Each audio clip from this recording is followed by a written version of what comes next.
Hello students, देखो अब हम लोग लास्ट डे जो वीडियो भेजे थे उसमें हम लोगों ने धूमकेतु के बारे में पढ़ा था।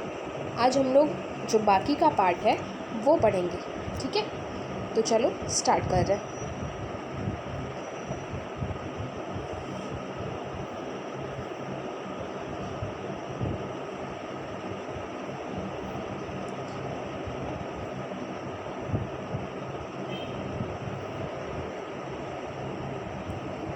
हेली का धूमकेतु पिछली बार 1910 में प्रकट हुआ था। यह धूमकेतु नेपच्यून ग्रहों की कक्षा के परे जाकर करीब 76 साल बाद पुनः सूर्य के समीप पहुंचता है। इसलिए 1986 ईस्वी में पुनः यह धूमकेतु प्रकट हुआ। तो जैसा कि हम लोगों ने पिछले ही क्लास में ये पढ़ लिया था कि एडमंड हेली ने ये सिद्ध कर दिया था अपने अध्ययन से कि हर 75 या 76 सालों के बाद धूमकेतु एक बार सूर्य के निकट आता है अपना एक चक्कर पूरा करके।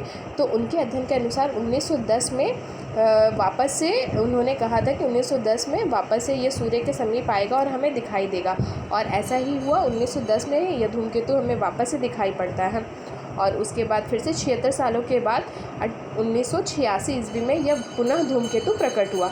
तो उनका जो यह सिद्धांत था, ये खोज था, वो बिल्कुल सही साबित हुआ। खगोलविदों ने अब तक करीब 1500 धूमकेतुओं की कक्षाएं निर्धारित की है और उनके बारे में जानकारी प्राप्त की है। धूमकेतु के 3 भाग होते हैं, नाभिक, सिर और पूंछ। धूमकेतु का अधिकांश द्रव्य इसके नाभिक में होता है। नाभिक का व्यास आधे किलोमीटर से 50 किलोमीटर तक हो सकता है। देखो यहाँ पे कुछ चीज़ें मैं मार्क कर रही हूँ, तुम लोग भी किताब में इसे मार्क करके रखना, क्योंकि ये सब शॉर्ट क्वेश्चंस में बहुत इंपॉर्टेंट है, ठीक है। और शॉर्ट क्वेश्चंस में आता है। धूमकेतु की संरचना क्या है, मतलब धूमकेतु किस तरह से बना होता है। धूमकेतु 3 भाग में बटे होते हैं, नाभिक, सिर और पूंछ, ठीक है। इनका अधिकतर द्रव्य नाभिक में होता है और इनका व्यास 50 किलोमीटर तक है, ठीक है। 50 किलोमीटर तक हो सकता है, मतलब ये इतना बड़ा हो सकता है। चलो अब आगे बढ़ते हैं।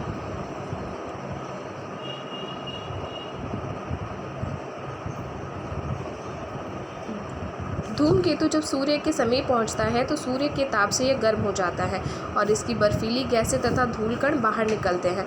इससे सूर्य के सामने नाभिक की गैसें फैलकर चमकने लगती है और इस प्रकार धूमकेतु का सिर बनता है। तो यहाँ पे एक क्वेश्चन आता है, धूमकेतु का सिर कैसे बनता है। तो धूमकेतु का जो नाभिक होता है उसमें बर्फीली गैसें तथा धूलकण भरा रहता है, जो सूर्य के समीप आने पर गर्म होने की वजह से वो बाहर की तरफ फैल जाता है और इसी से ही उसके सिर का निर्माण होता है। धूमकेतु के इस सिर का घेरा हजारों लाखों किलोमीटर हो सकता है। सूर्य से धूमकेतु की दूरी के अनुसार यह सिर भी घटता बढ़ता रहता है। ऑब्वियसली सूर्य के समीप आने की वजह से गर्म होने से इसका निर्माण होता है। तो जैसे ही वो सूर्य के ज़्यादा समीप आएगा तो वो घेरा ज़्यादा बड़ा होगा, और जब ये थोड़ा दूरी पे होगा तो ये थोड़ा कम बड़ा होगा। तो इस तरह से सूर्य के पास या दूर होने की वजह से इसके सिर का घेरा बड़ा या छोटा होता है। धूमकेतु के नाभिक से निकली हुई गैसें सौर वायु अथवा विकिरण के दाब से बहुत दूर तक फैलती है और चमकती है। इसे ही धूमकेतु की पूंछ कहते हैं। कुछ धूमकेतुओं की पूंछ 20 करोड़ किलोमीटर तक फैल जाती है, क्योंकि यह धुआं है वो बहुत दूर तक फैल जाता है, तो इससे पूंछ का निर्माण होता है। यहाँ पे और एक क्वेश्चन तैयार हो गया कि धूमकेतु की पूंछ का निर्माण किस तरह से होता है, उसके सिर का निर्माण किस तरह से होता है, ठीक है। तो इन सब का मार्क करके रखना। ज्योतिर्यान हेली के धूमकेतु के पास चूँकि सौर वायु अथवा विकिरण के प्रभाव से उसकी पूंछ फैलती है और चमकती है, इसलिए ये सूर्य की विपरीत दिशा में रहती है। धूमकेतु सूर्य का चक्कर लगाएगा, परंतु उसकी चमकीली पूंछ हमेशा सूर्य की उल्टी दिशा में रहेगी। मतलब धूमकेतु तो सूर्य का चक्कर लगाएगा ही, लेकिन इसका जो पूंछ होगा वो सूर्य से उल्टी दिशा में होगी, ठीक है। सभी धूमकेतु अत्यधिक अंडाकार कक्षा में सूर्य की परिक्रमा करते हैं। हमने देखा है सौरमंडल के प्राय सभी ग्रह तथा उपग्रह एक समतल में सूर्य की परिक्रमा करते हैं, पर धूमकेतु इस नियम के अपवाद है। धूमकेतु ग्रहों के समतल के साथ कई अंशों का कोण बनाते हुए परिक्रमा करते हैं। मतलब ये तो सौरमंडल का सदस्य है और सौरमंडल के सभी ग्रह सूर्य के एक निश्चित दिशा में एक समतल में सूर्य की परिक्रमा करते हैं, लेकिन धूमकेतु ऐसा नहीं करता है। धूमकेतु थोड़ा अलग या उल्टा दिशा से सूर्य की परिक्रमा करते हैं। कुछ धूमकेतु बहुत छोटी अंडाकार कक्षा में सूर्य की परिक्रमा करते हैं। ऐसे धूमकेतु 3 से 10 साल के भीतर ही सूर्य की एक परिक्रमा कर लेते हैं। मतलब हम लोग पहले ही पढ़ चुके, धूमकेतु की संख्या बहुत ज़्यादा है, तो जो छोटा होता है और सूर्य के समीप से चक्कर लगाता है वो 3 से 10 साल के बीच में ही चक्कर कंप्लीट कर लेता है। लेकिन ऐसे धूमकेतु को अक्सर अपनी जान से हाथ धोना पड़ता है। सूर्य के प्रभाव से ये जल्दी खत्म हो जाते हैं, जैसे बिएला का धूमकेतु। ठीक है, इसे मार्क करके रखना। कौन सा धूमकेतु नष्ट हो चुका है, ख़त्म हो चुका है? तो बिएला का धूमकेतु। यह धूमकेतु करीब 7 साल में सूर्य का चक्कर लगाता था और इसे 1832 ईस्वी में और 1939 ईस्वी में देखा गया था। 1845 ईस्वी में पुनः इस धूमकेतु का इंतजार हो रहा था, पर देखा गया कि यह टुकड़ों में बंट गया है। मतलब ये चक्कर लगाते हुए जब सूर्य के करीब आ जा रहा था, तो कई सालों के बाद ये नष्ट हो गया।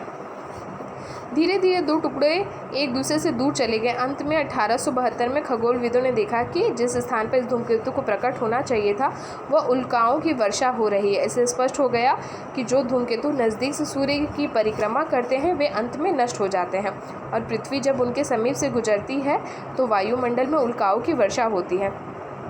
मतलब जो जितना सूर्य के करीब से परिक्रमा करता है वो उतना ही जल्दी नष्ट हो जाता है।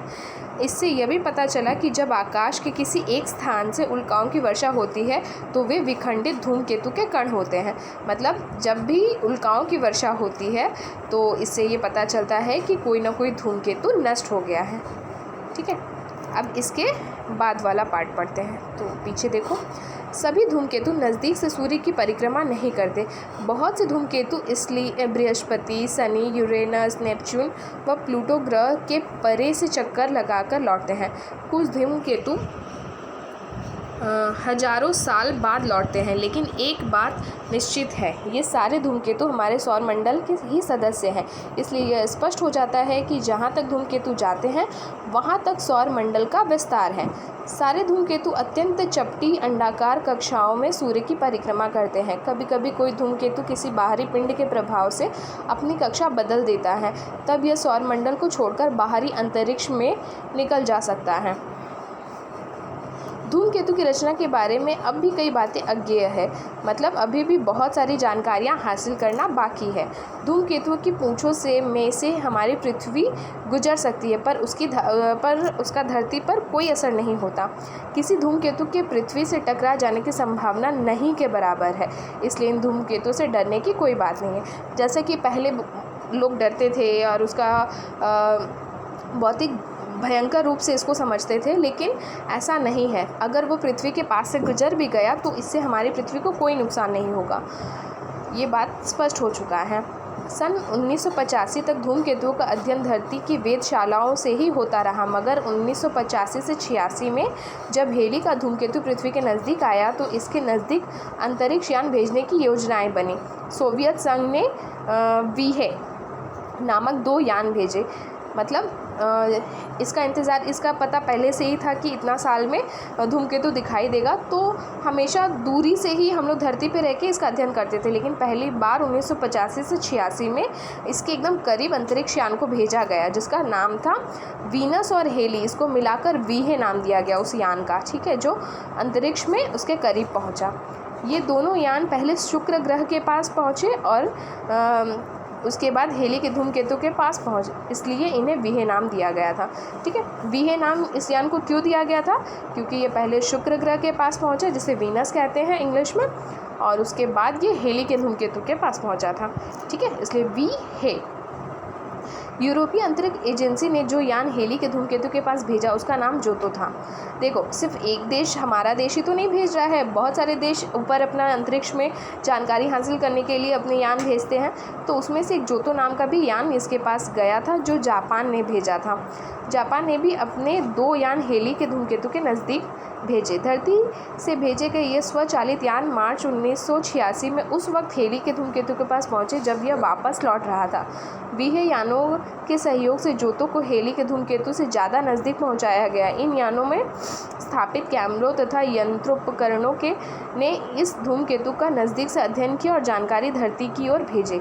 नई जानकारी के अनुसार हेली के धूमकेतु का नाभिक 16 × 9 किलोमीटर है।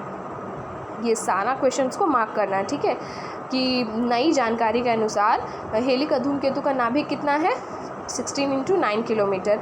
इस धूमकेतु से प्रति सेकेंड 10 टन धूलि और 30 टन गैस उत्सर्जित होती है, जो इसकी लंबी पूंछ का सृजन करती है। उसका चक्रण काल करीब 54 घंटे है। हेली का धूमकेतु 2062 ईस्वी में पुनः पृथ्वी और सूर्य के समीप आएगा, तब इसके नज़दीक मानव को भी भेजना संभव होगा। और उस वक्त 2062 में ये बोला गया है कि वापस से हेली का धूमकेतु दिखाई देगा और उस वक्त यहाँ से धरती से मानव को भी उसके करीब भेजा जाएगा, जिससे और भी जानकारियाँ हासिल हो सके। ठीक है, तो आज हमने ये चैप्टर कंप्लीट किया। तुम लोग इसे पूरा समझो अच्छे से। जिन जिन चीज़ों को मैंने मार्क कराया है उसे अच्छे से मार्क करके रखो और सारे क्वेश्चंस को पढ़ना। ठीक है, नेक्स्ट डे हम लोग क्लास में इससे रिलेटेड कुछ एक्टिविटीज़ करेंगे। सो ये वीडियो पूरा लास्ट तक अच्छे से देखना। ओके, चलो बाय।